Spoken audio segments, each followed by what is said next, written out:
Special chat. हमारे साथ आज जुड़ रहे हैं अश्वथ राम, कमिंस के एमडी, कमिंस इंडिया के एमडी। कमिंस एक बहुत ही यूनिक कंपनी है कैपिटल गुड्स में, और आपको अक्सर नजर आएंगे फंड मैनेजर्स। अश्वथ जी, बहुत बहुत शुक्रिया हमसे बात करने के लिए 18 स्वदेश पे।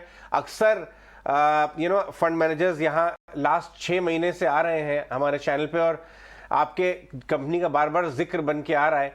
और हालांकि वो ये भी कहते हैं कि वैल्यूएशंस कभी सस्ते नहीं होते, लेकिन जो कैपिटल गुड स्पेस की तरफ जो बाजार का प्यार है, फंड मैनेजर्स ओन करना चाहते हैं, मैंने तो कई सालों में, 8-10 सालों में नहीं देखा। तो कुछ बहुत बड़ा बदलाव आ रहा है।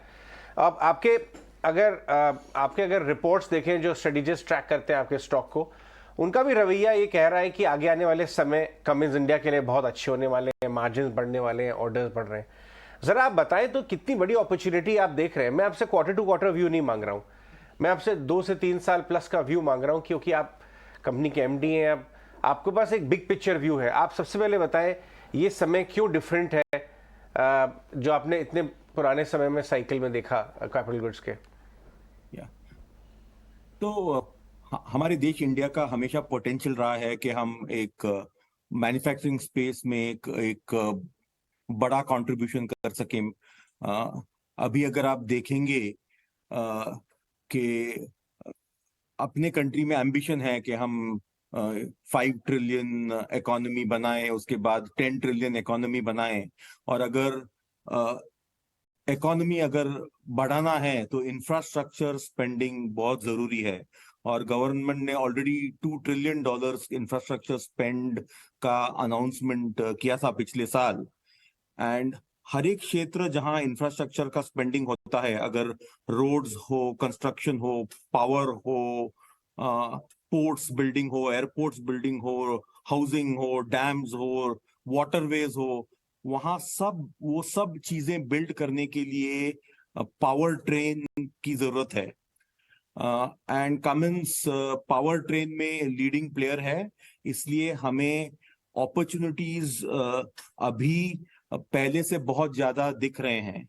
ऑफ कोर्स एग्जीक्यूशन बहुत इंपॉर्टेंट है, लेकिन मुझे तो ऐसा लग रहा है कि जहां चाइना था 1990 और 2010 के बीच में 20 साल, जहां स्टेडी और स्ट्रेट ग्रोथ था उनके इकोनॉमी में, वैसा ही अपॉर्चुनिटी इंडिया में आ सकता है, जिसके वजह से future 5 years 10 years steady growth का अपॉर्चुनिटी है कमिंस जैसे इंफ्रास्ट्रक्चर एंड मैन्युफैक्चरिंग कंपनी के लिए। अश्वथ, स्ट्रीट का ये मानना है कि आगे आने वाले समय में आपके मार्जिन्स में एक बहुत सस्टेनेबल इंप्रूवमेंट हो सकता है। मैं बात कर रहा हूँ 1 से 2 साल में, 18 से 24 महीने में 300-400 बेसिस पॉइंट का इंप्रूवमेंट आपके मार्जिन में पॉसिबल है। अगर आप उसके ऊपर थोड़ा बिल्डअप करके बताएं कि कौन से ऐसे लीवर्स कंपनी प्रेस कर रही है जिसकी वजह से इतना मार्जिन इंप्रूवमेंट की विजिबिलिटी आपको मिल रही है अभी। हमने तो पब्लिकली अनाउंस किया है कि हमारा इंटरनल टारगेट है कि हर साल हम एटलीस्ट नेक्स्ट 3 या 4 साल के लिए हर साल हम 100 बेसिस पॉइंट का इम्प्रूवमेंट लाएंगे मार्जिन में। और वही टारगेट हमने अपने आप पे लिया है। एंड जो लिवर्स हम यूज करेंगे वो इम्प्रूवमेंट लाने के लिए, वो एक तो है कॉस्ट एफिशिएंसी। हम कंटिन्यूअसली हमारे प्लांट्स का यूटिलाइजेशन और प्रोडक्टिविटी एफिशिएंसी को देख रहे हैं हम, और उसमें इम्प्रूवमेंट्स ला रहे हैं। सेकेंड लीवर है इनोवेटिव प्रोडक्ट्स। हम ज्यादा प्रोडक्ट्स ला रहे हैं मार्केट में, जो न्यूअर टेक्नोलॉजी है, बेटर मार्जिन्स पॉसिबल है, जैसे कि CPCB4 का ट्रांजिशन आ रहा है, और प्रोडक्ट्स मैकेनिकल प्रोडक्ट्स से इलेक्ट्रॉनिक प्रोडक्ट्स को जा सकते हैं, जिसमें ज्यादा टेक्नोलॉजी है, ज्यादा कॉम्प्लिकेटेड है, उससे हम बेटर मार्जिन्स एक्सपेक्ट कर सकते हैं। और तीसरा हम फोकस कर रहे हैं कि ज्यादा एक्सपोर्ट्स करें, ज्यादा आफ्टर मार्केट में सेल इंक्रीज करें। वो जो दोनों एरियाज है वहां हमारे मार्जिन्स बेटर हैं। तो कॉम्बिनेशन ऑफ ये तीनों एक्टिविटीज की वजह से हम मार्जिन्स इंप्रूव कर सकते हैं।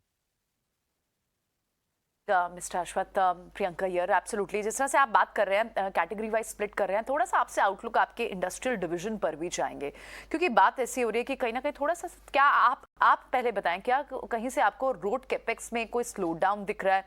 Railways is also moving away from diesel, यहाँ पर इस सेगमेंट पर क्या आउटलुक बन रहा है? सो इट्स ये सेगमेंट जो है वो मल्टीपल सेगमेंट्स का कॉम्बिनेशन है, और कमिंस इस एरिया में 4 या 5 सेगमेंट्स में प्ले करता है। वो जो सेगमेंट्स है वो है mining, construction, compressor, then rail, marine, defence, oil and gas.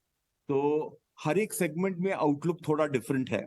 Rail में हम एक ट्रांजिशन पीरियड में हैं जहां हम प्योर डीजल टेक्नोलॉजी से we are going into full electrical technology, और उसके लिए हमने नए प्रोडक्ट्स लॉन्च किए हैं, और कुछ प्रोडक्ट्स वहां भी सेल हमने ऑलरेडी कर चुके हैं। Second area is mining. वहां अभी अगर इकोनॉमी ग्रो करना है तो मैन्युफैक्चरिंग आउटपुट ऑफ कमोडिटीज बढ़ाना पड़ेगा, यानी कोल बढ़ना पड़ेगा, स्टील बढ़ना पड़ेगा, और उन चीजों के लिए माइनिंग करना ज्यादा जरूरी है, और माइनिंग बढ़ रहा है सिग्निफिकेंटली, और वहां प्रीटी लार्ज अपॉर्चुनिटीज है। अगर इंफ्रास्ट्रक्चर देखते हैं तो अगर हमको रोड्स बिल्ड करने हैं, पोर्ट्स बिल्ड करने हैं, वहां सब कंस्ट्रक्शन इक्विपमेंट लगता है, तो वो सेगमेंट पिछले 2 साल में थोड़ा लैगिंग रहा है। लेकिन अगर आगे हम 4-5 साल देखेंगे तो अपॉर्चुनिटीज सिग्निफिकेंटली ज्यादा है वो सेगमेंट में भी। अगर डिफेंस देखेंगे तो more and more tenders are being awarded locally, or Cummins is winning some of those tenders, and so again opportunities there are increasing. Oil and gas India में तो उसका कम प्रोडक्शन होता है, तो वो अपॉर्चुनिटी लिमिटेड है। तो segment by segment opportunities are different. मैं ये कह सकता हूँ कि ओवरऑल इंडस्ट्रियल स्पेस में द आउटलुक अगर 3 या 5 साल आगे देखेंगे तो आउटलुक बहुत ही पॉजिटिव है। ठीक है अशोक सर, अभी आप जैसे बता रहे थे कि आपकी अपनी इच्छा भी और कंपनी की प्लानिंग भी है, आप एक्सपोर्ट्स बढ़ाना चाहते हैं। मेरे को 2 हिस्सों में सवाल पूछना है। पहला, ये एक्सपोर्ट्स जो पहले करते थे खासकर यूरोपियन कंट्रीज में, ये रशिया और यूक्रेन से कितना डिस्टर्ब हुआ है, इसमें कितना वापस से रिकवरी कर लिया? और दूसरा, और कैसे बढ़ाओगे सर, और कहाँ जाओगे? रशिया और यूक्रेन हमारे ओवरऑल एक्सपोर्ट्स में लेस देन 5% से कम ही था, तो इतना इम्पैक्ट नहीं हुआ है। और हम तो एक्सपोर्ट्स हम कंस्ट्रेन्ड मैनर में डिलीवर कर रहे थे सप्लाई चेन प्रॉब्लम्स की वजह से। सो वो जो ऑर्डर्स रशिया और यूक्रेन से चले गए वो हमने दूसरे कंट्रीज को एक्सपोर्ट करके वही कैपेसिटी यूटिलाइज किया, तो उससे शॉर्ट टर्म में इम्पैक्ट नहीं आया है। लॉन्ग टर्म में हम जब मार्केट देखते हैं तो अभी तक बहुत मार्केट सेगमेंट्स में हम 145 कंट्रीज वर्ल्ड में हम एक्सपोर्ट करते हैं, तो हर एक कंट्री में तो इंडिया जैसा हमारे पास मार्केट शेयर नहीं है। तो अपॉर्चुनिटीज है कि अगर हम अच्छे प्रोडक्ट्स बनाएंगे, अच्छे प्रोडक्ट्स यहाँ से एक्सपोर्ट करेंगे, कॉस्ट कॉम्पिटिटिवनेस मेंटेन करेंगे, तो हम मार्केट शेयर ग्रो कर सकते हैं और भी मार्केट्स में, और उसकी वजह से हम लोग एक्सपोर्ट्स का ग्रोथ जारी रख सकते हैं।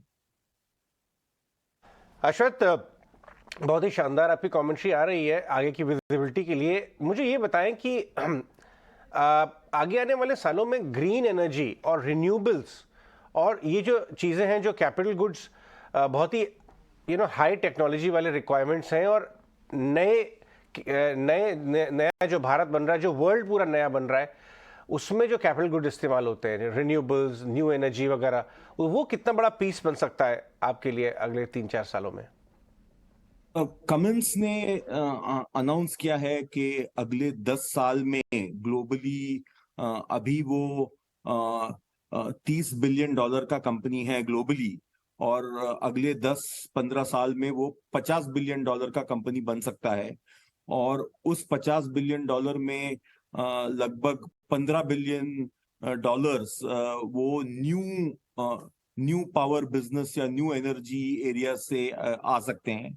तो वही प्रोपोर्शनैलिटी में अगर हम इंडिया के बारे में भी सोचते हैं तो मुझे तो लगता है अगले 10 साल में अपॉर्चुनिटी तो बहुत बहुत भारी अपॉर्चुनिटी है। मैं एग्जैक्ट नंबर्स नहीं बताऊंगा कि कितना हो सकता है, बट आप रिलेटिव कैलकुलेशन कर सकते हैं कि इंडिया के पास तो ना ऑयल है ना लिथियम है, तो ग्रीन एनर्जी में हमारे पास सोलार, धूप बहुत है तो सोलार अच्छा चल सकता है, और एनर्जी जो है हाइड्रोजन प्रोड्यूस करने के लिए सबसे बिगेस्ट कंपोनेंट है। तो अगर हम अच्छा सोलार एनर्जी प्रोड्यूस करेंगे तो हम ग्रीन एनर्जी भी प्रोड्यूस कर सकते हैं एट वेरी कॉम्पिटिटिव प्राइस। तो फिर वो बिजनेस हम काफी ग्रो कर सकते हैं इंडिया में भी।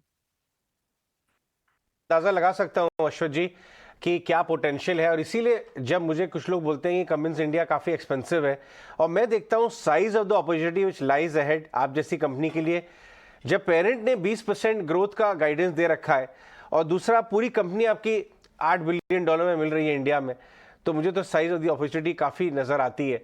बहुत बहुत शुक्रिया आज हमसे बात करने के लिए और बताने के लिए कि कंपनी का डायरेक्शन क्या है और क्या ये बन सकती है। इसीलिए आपको ये हर अच्छे फंड में, मल्टी कैप फंड में, लार्ज कैप फंड में आपको ये स्टॉक हर जगह मिलेगा, और इसके अंदर बहुत बड़ी बड़ी गिरावटें नहीं आती, क्योंकि जब भी कोई गिरावट आएगी बायर्स खड़े हुए। करेक्ट। लेकिन स्पेस में अपने आप में एक शानदार कंपनी। बिल्कुल, चलिए ठीक है।